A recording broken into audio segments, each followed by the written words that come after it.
Salam alaikum et bienvenue dans ce tout premier épisode du Second Voice, le podcast qui t'invite à prendre soin de toi, de ta spiritualité et à développer ta soif d'apprendre. Aujourd'hui, on plonge dans la sourate Youssouf avec l'analyse super intéressante et facile à lire de Yassir Qadi. Si tu ne connais pas encore l'histoire du prophète Youssouf alayhi salam, c'est une histoire très poignante et pleine d'enseignements. Elle me touche beaucoup personnellement. En fait, c'est une sourate qui va te transporter dans les hauts, les bas de la vie du prophète Youssouf alayhi salam. Tu suis son aventure d'une certaine manière. Et tu découvres les épreuves de ce jeune homme jeté dans un puits par ses propres frères, vendu comme esclave en Égypte. Et malgré toutes les épreuves qu'il a eues, il va finir par devenir l'une des personnes les plus influentes de la cour royale égyptienne.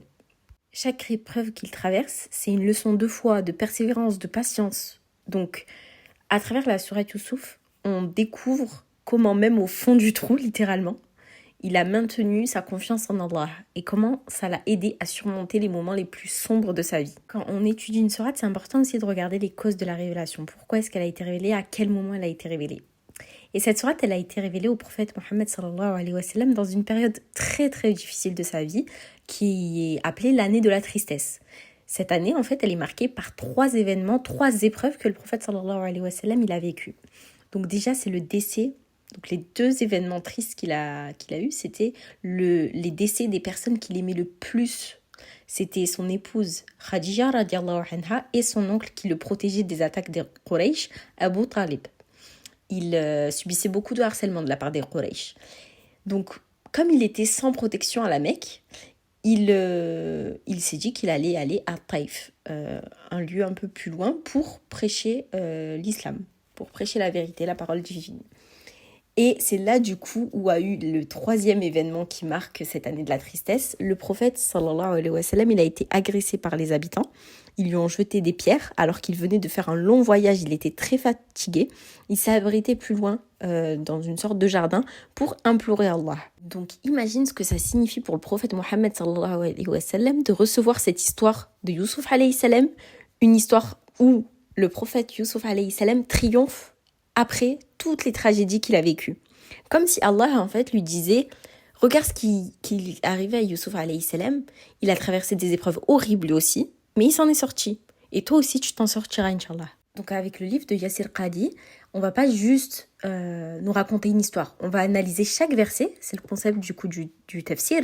On va analyser chaque verset pour se plonger dans les détails. On va se plonger un peu plus en profondeur dans l'histoire. On va voir comment le prophète Youssouf alayhi salam, il a réussi à maintenir sa moralité alors qu'il était entouré de tentations et de complots.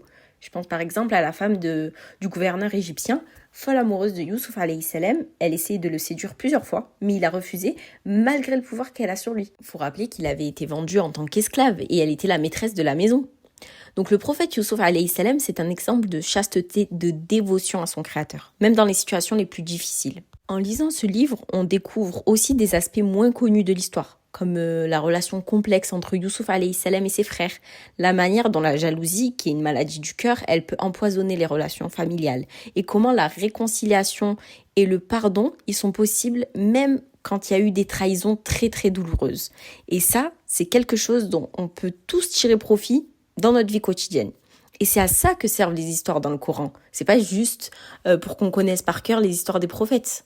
Bien sûr, c'est important de connaître nos pieux prédécesseurs et de connaître les histoires des personnes importantes en islam, mais il faut aussi qu'on tire des leçons, qu'on mette en application les conseils, notamment de nos prophètes. Et Yassir Qadi, il nous montre aussi comment cette histoire, elle aborde le thème de la gestion de crise. Imagine-toi à la place de Youssouf alayhi salam. Tu es jeté en prison pour des fausses accusations, pour quelque chose que tu n'as pas commis. Qu'est-ce que tu ferais? Est-ce que tu serais abattu? Ou est-ce que, comme Youssouf alayhi salam, tu continuerais à faire le khir, même dans l'adversité? Tu continuerais à avoir confiance en Allah, tu continuerais à implorer le Tout-Puissant. Et il interprète, même en prison, il interprète les rêves, parce que c'était un des miracles qu'avait ce prophète. Il avait la capacité d'interpréter les rêves. Et là, du coup, en prison, il a interprété les rêves de ses co-détenus. Puis, de fil en aiguille, il a pu interpréter les rêves du roi. Et c'est ainsi qu'il a pu sortir de prison et devenir le conseiller du roi. Et il a pu ainsi sauver l'Égypte de la famine. Quand on lit l'histoire de Youssouf alayhi salam, ça nous enseigne que peu importe les épreuves, si tu gardes foi en Allah, même si c'est facile à dire, mais il faut maintenir ce tawakkul, si tu continues à agir en respectant les valeurs de ta religion, Allah il te fera sortir de l'obscurité vers la lumière. Ce livre, ça peut être une sorte de guide pour les personnes qui cherchent des réponses aux difficultés qu'ils peuvent rencontrer. Ça nous rappelle qu'Allah il a un plan, même quand tout semble s'effondrer autour de toi.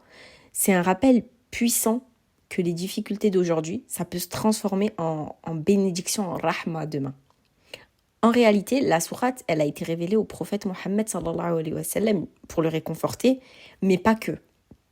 C'est aussi pour nous réconforter nous. Il faut se rappeler que le Coran, c'est un livre pour l'humanité. Ne l'oublions pas. Donc il s'adresse à tout le monde, à tous les musulmans. Et le tafsir de cette sourate, ça te rappelle que si tu te sens mal, n'oublie pas, Allah est avec toi. En tant que parent et professeur aussi, ça peut être intéressant ce livre, ça peut être une bonne ressource pour enseigner des valeurs islamiques comme la patience, la sincérité, l'importance de rester ferme dans sa foi, etc. Alors si tu cherches une lecture inspirante qui te donnera non seulement des réponses spirituelles mais aussi des clés pratiques pour surmonter les épreuves, le livre de Yasser Qadi sur la sourate Youssouf, c'est pour moi un indispensable dans ta bibliothèque. Non seulement tu vas enrichir tes connaissances sur le Coran, c'est important de le lire, mais c'est aussi important de le comprendre, mais aussi, il y a des chances que tu finisses cette lecture avec un cœur apaisé et une nouvelle version de tout ce que je vais traverser, Inch'Allah.